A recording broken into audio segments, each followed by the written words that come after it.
ボンジュール、フランスの宣伝部長マチルダです。皆さんどうもいつもありがとうございます。おかげさまで6000人の方が私のチャンネルに登録してくださいました。いつもね温かいコメントをいただいたりとかして本当にね感謝しています。それで今日はその記念第1弾としてちょっとねお役に立てるような情報を用意してみました。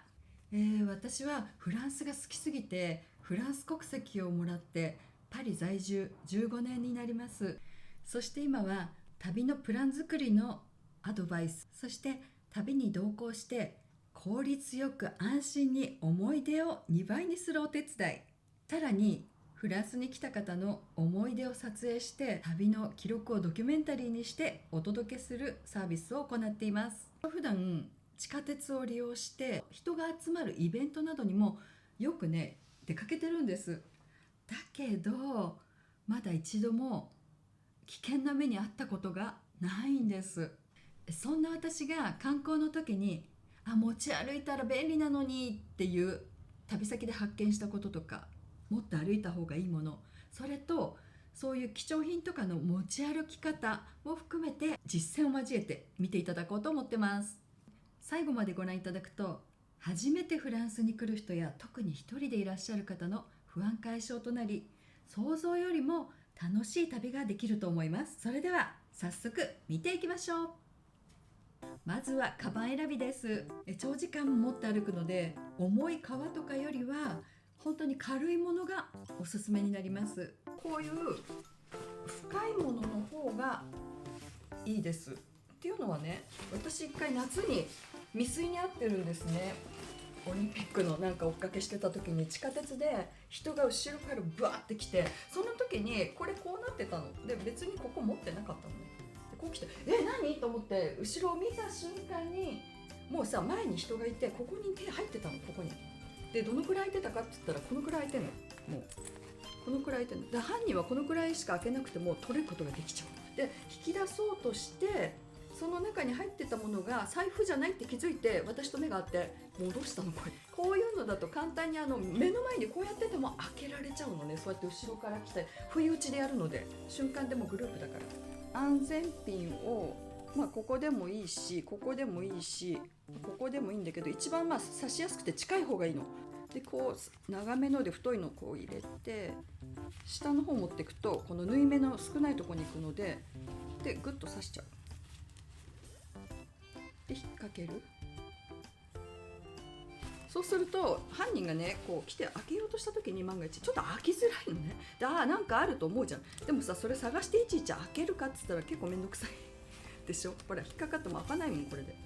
なので自分が開ける時もめんどくさいんだけども、でもほら買い物の時って並んでる時にこのくらい外せるでしょ。なので大きめのですね、こういう安全ピンが2本ぐらいあると安心。中もね一応できたらね、ここ貴重品そんなに使わないなっていう時はもう止めちゃう。ここもしっかり開けられないようにこうやってので、ここに1本ここに2本目持ってると結構安心。あともうこういうさりげなく押さえてる感じ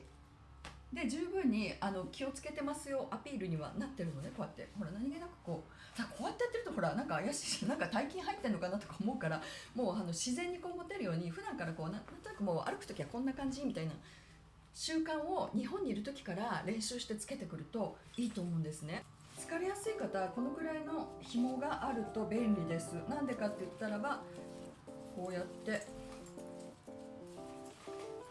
疲れた時にしょえるっていうか、田舎の町とかで安全そうだったら私はねもう後ろに背負っちゃうんだけど、こうやって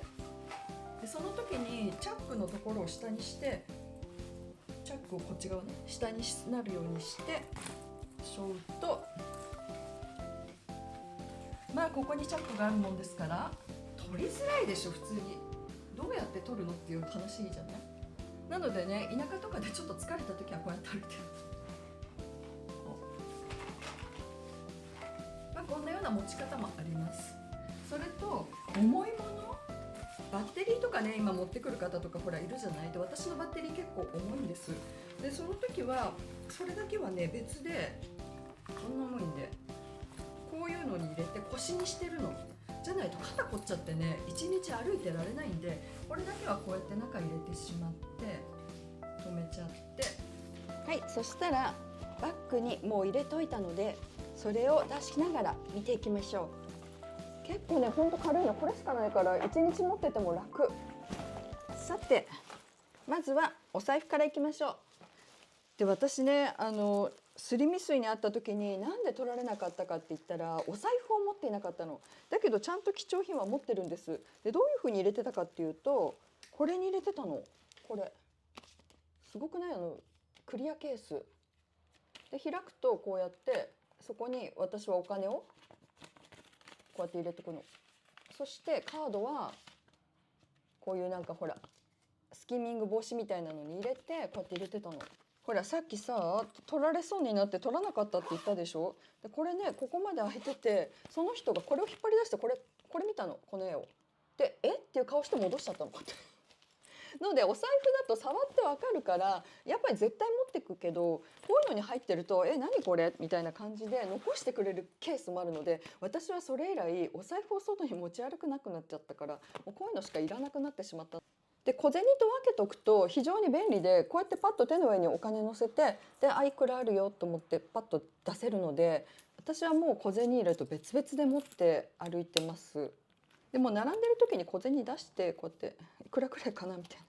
ことができるので、で主に小銭使う場所ってもうある程度決まっていて、カフェ入ってちょっとお金払う、カフェ代払うとか、あとパン屋さんでちょっとしたパン買うとか、本当そういう時、あとはまあお札出して余ったらこの中入れとくとか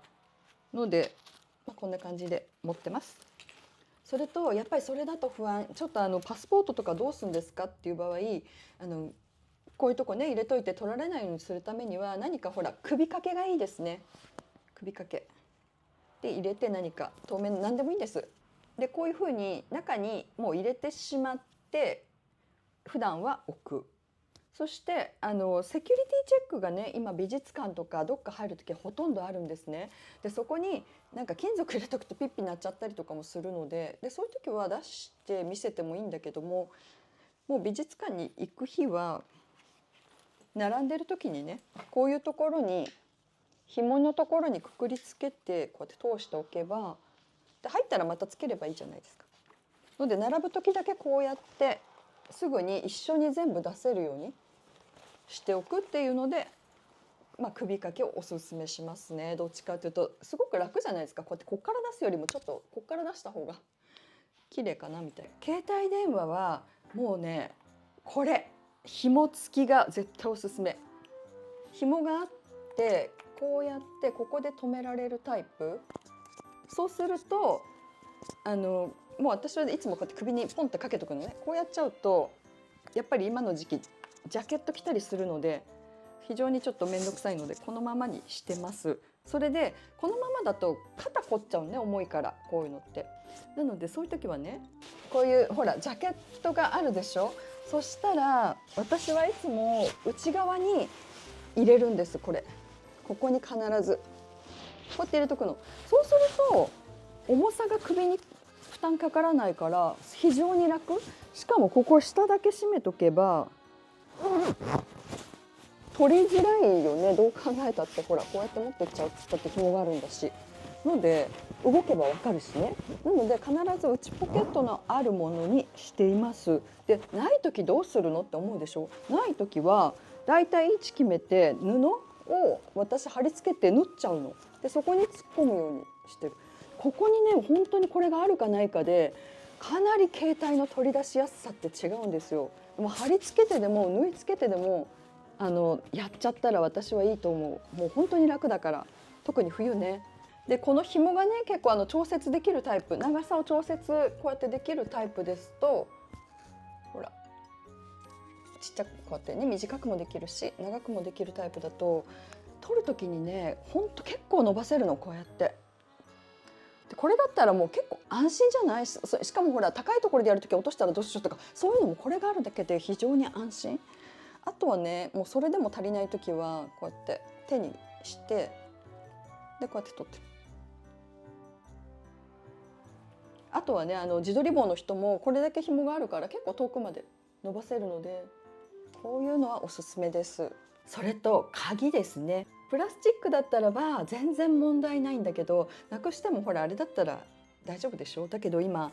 民泊する方がいて、ちゃんとしたこう鉄の鍵を持っちゃってると、万が一あれなくした時って実費払うとなると、物によっては本当にすごいお金かかっちゃう。なのでそれを避けるためにもやっぱりこういう何かほら首掛けの入れて取られないように中に入れとくのは、鍵の場合民泊の方は気をつけてくださいね。はい、そして次、私は絶対この時期じゃなくても一年中最近は傘、軽い傘を持ってます。っていうのは晴れてても朝出かけると夕方とか、あとは午後すぐに雨が天気予報にね出てなくても降ることめちゃめちゃあるんです。ほらフランスって昔からそんな傘とか持たない文化でしょって言うけど、最近もう異常気象で10年前にね私がもういた時よりも雨降るんです。しかもじゃんじゃん降るの。本当に前は1年間いても傘なんて持ってない子いたけど、今は持ってなかったら本当にずぶ濡れになってしまうから。それとフランスはもうエコバッグがないと買い物した時に袋をくれるところが少ないんですね。で洋服屋さんとかだったらちゃんとそこのねショッピングバッグくれるんですけども、そうじゃなくてスーパーとかちょっとしたお土産物買う時に大体のところでデパート以外は割とくれないところが多いし、有料だったりするんです。だったら一つ自分の何か持ってきて、そこにもうバンバン入れるようにエコバッグはもう常にもう持ってた方がいいと思います。で軽いものだしね。はい、そして次、エコバッグに関連してますけど、ビニール袋、これはね重宝しますよ。何に使うかって言ったら、それだけ雨が降るんだから、傘をね濡れたまま持ってると服濡れたりとか気持ち悪いでしょ。なんかレストラン入って置いとくにもビチャっていうのも嫌だし、したらそこに入れちゃえばいいので、これはすごく雨の時重宝します。それとかこういうねバッグ濡らしたくない時にこれを広げてバッグをこの中入れちゃってカバーにしちゃうとかもできる。それとね、それだけじゃなくって、例えば何かお買い物すると思うんですけど、匂いのあるものとか、例えばほらチーズ買ってすぐね部屋で食べようとか、あとはフルーツを買うとか、何かこう液体が出そうなもの、匂いが出そうなものを買った時に普通のバッグにダイレクトに入れたくないと思うんですね。あとはクロワッサン買うとか、油がにじんじゃうもので紙の袋しかくれないから、それもずっと持っているとペタペタになっちゃうし、バッグにダイレクトに入れたらバッグにシミがついちゃう。なのでこういうの持ってるとそこに入れられるから、もう1個絶対、私は2個欲しいなと思うけど地方行く時は、でもそれでも必ず1個は入れとくと本当に役立つ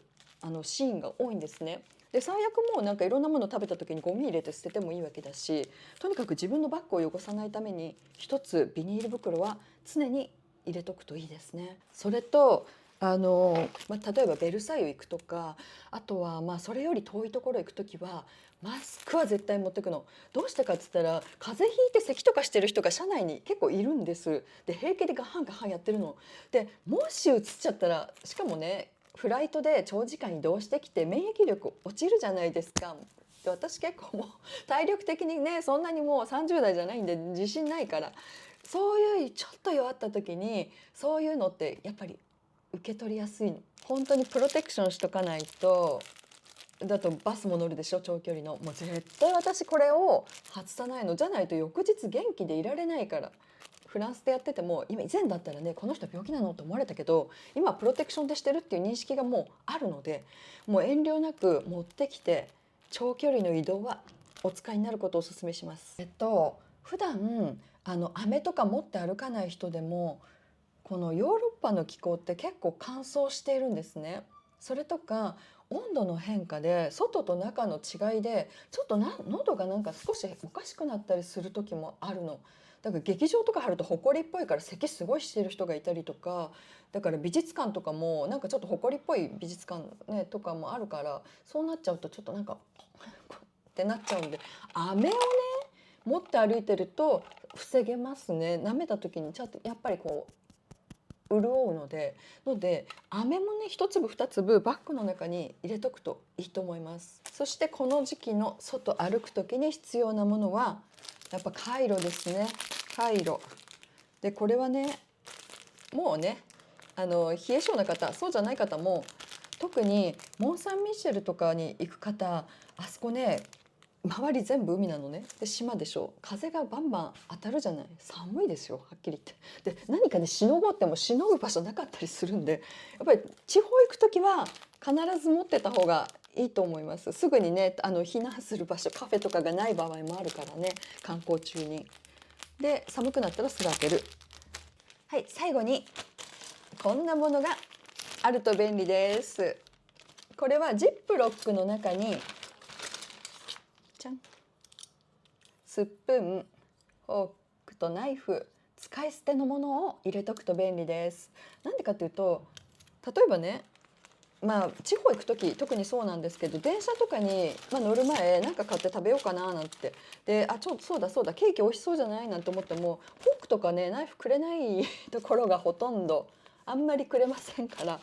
で持ってるとね、朝そうだヨーグルト食べたかったわなんて駅で買っても、スプーンない場合もあるでしょ。で別売りだったりする。でもそんなんだったらこれ安いのとかお家にあるの持ってきちゃえば、で捨てられるでしょ、軽いし。なのでこれは持ってると、外で美味しそうなもの見つけて、そこにイートインスペースがないパン屋さんとかの時に非常にちょっと便利。あ、これで食べようみたいな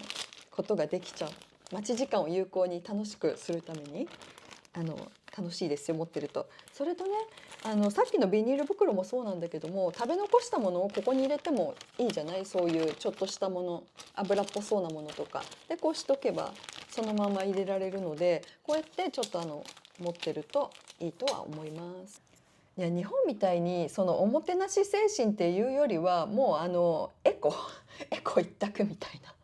余計なものはあげないとか、そういう風になってるのでね。はい、お疲れ様でした。いかがでしたでしょうか。フランス旅行を安心に楽しく、そしてもっとフランスを好きになってもらうためにこの動画を作りました。フランスの旅行楽しみだなって思えるようになっていただいたら嬉しいです。それではまた次回の動画でお会いしましょう。ありがとう。高評価とチャンネル登録ありがとうね。ここつんちゃつんちゃつんちゃつんちゃよろしく。 Thank you.